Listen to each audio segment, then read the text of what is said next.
প্রথমেই এই বাঁশ কাঠ দেখে আপনারা মনে করতে পারেন এই কি নিয়ে হাজির হইলাম, তবে আজকেও একটা রেসিপি ভিডিও নিয়ে চলে এসেছি এবং এই রেসিপিটা হচ্ছে বেতের আগা ভাজি। এটা আপনারা জানি না কেউ খেয়েছেন কিনা।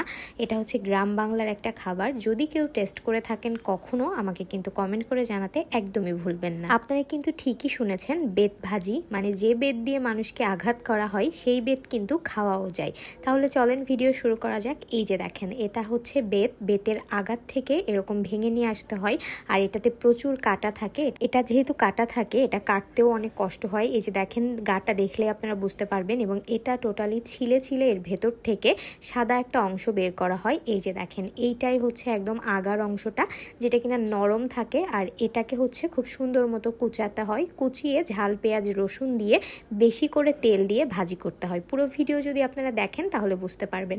আর যদি কেউ খেয়ে থাকেন আমাকে কিন্তু কমেন্ট করে জানাতে একদমই ভুলবেন না। কিন্তু এটা কাটা কিন্তু অনেক বেশি ঝামেলার ব্যাপার, যেহেতু পুরো গায়ে কাটা থাকে। আর এটা হচ্ছে আজকে আম্মু রান্না করবে, আপনারা দেখতেই পারবেন পুরো ভিডিওতে। এখানে অলরেডি যুদ্ধ করে এইটা কাটা শেষ আর এখন হচ্ছে কুচাবে। আম্মু অনেক ফাস্ট কুচাইতে পারে বটি দিয়ে, আমি একদমই পারি না। আমি হচ্ছে চপিং বোর্ডে পারি মোটামুটি, কিন্তু বটি দিয়ে আমি কোনো কিছুই কাটতে পারি না।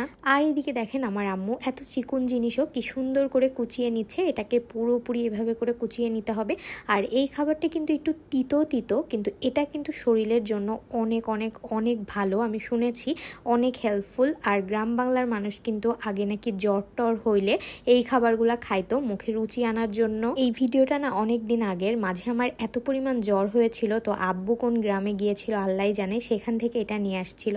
কিন্তু তখন এত অসুস্থ ছিলাম আর ভিডিও এডিট করা হয়নি। তো ভাবলাম যেহেতু ভিডিওটা করাই হয়েছে আপনাদের সাথে শেয়ার করি। আমরা না এরকম উদ্ভট টাইপের খাবার অনেক সময় খাই। আপনারা কে কে এই খাবারগুলো টেস্ট করেছেন আমাকে জানাতে কিন্তু একদমই ভুলবেন না। আর এরকম মজার মজার খাবার আমার আম্মু আমাদেরকে রান্না করে খাওয়াই, যে আম্মুরা এগুলা খেয়েছে গ্রামে আমাদেরকেও একটু টেস্ট করাই। এই যে দেখেন, কড়াইতে তেল গরম দিয়ে দিবে বেশি করে পেঁয়াজ রসুন আর হচ্ছে কাঁচামরিচ। আর এর ভেতরে দিয়ে দিল একটু কাঁচা জিরে, লবণ আর হচ্ছে হলুদ, আর কোনো মশলা কিন্তু না।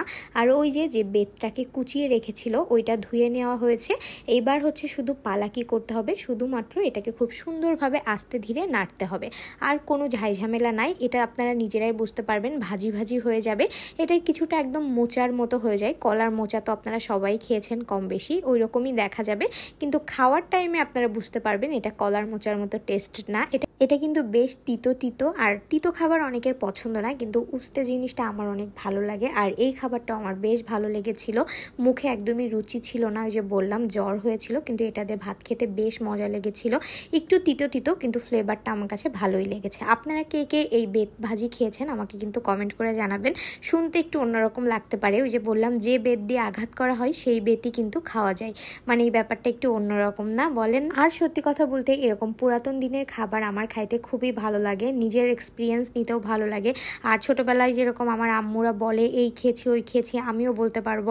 অনেকে গ্রামে গেলে গ্রামের খাবারগুলো পছন্দ করে না, কিন্তু আমি গ্রামে গেলে সবসময় আমার মামি বাড়ি দাদি বাড়ি গিয়ে বলি গ্রামের যত শাক সবজি আছে ওইগুলো রান্না করে খাওয়াতে, যে কেমন টেস্ট, এইগুলা খাবো। নতুন নতুন অনেক সবজি শাক খাওয়া যায়। তো এই যে ভাজি প্রায় হয়ে গিয়েছে, এই যে দেখেন প্রায় না সম্পূর্ণটাই শেষ, একদম অল্প একটু হয়ে যায়। আর এটা খুব অল্প পরিমাণে নিয়ে একদম গরম গরম ভাত দিয়ে খেতে হয়, তাহলে অনেক রোগ ব্যাধিও নাকি সেরে যায় আর শরীরটাও ভালো থাকে। আর যেহেতু ওই যে একটু তিতো তিতো, আর এটা শরীরের জন্য অনেক ভালো। আপনারা যদি কেউ টেস্ট করে থাকেন জানাবেন। আল্লাহ হাফেজ।